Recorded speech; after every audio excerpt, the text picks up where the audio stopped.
Internet Jugglers.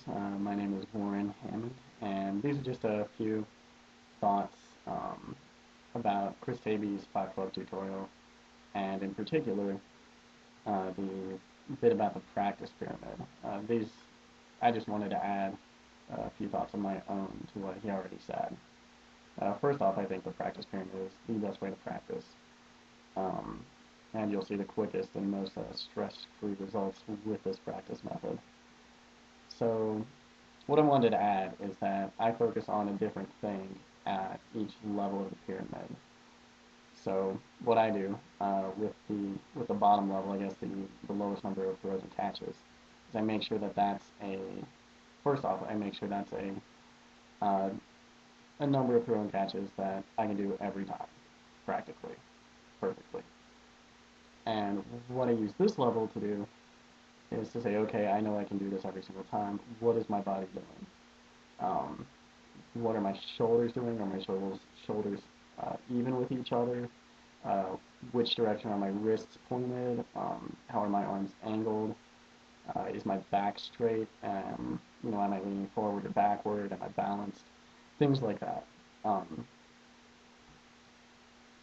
I do this because I think that developing this kind of awareness of your own body while you're juggling is incredibly important, and it'll help you troubleshoot things in the future much, much better. If you see something going wrong with your pattern, you can say to yourself, oh, this is because, my wrist is angled. So that's what I think another thing you can get out of the first level of the pyramid.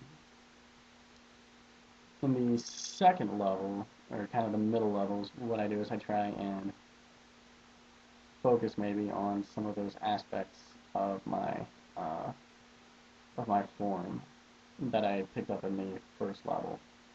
So say I notice that, okay, when I'm doing this right on the first level, my wrist is angled this way, or I'm using this part of my upper arm more than my lower arm, and so I try and carry over what I've observed in that first level into the second level. And then when I use the third level, or whatever your highest level is, the one where you're um, doing the greatest number of throws and catches, I don't think about any of that anymore.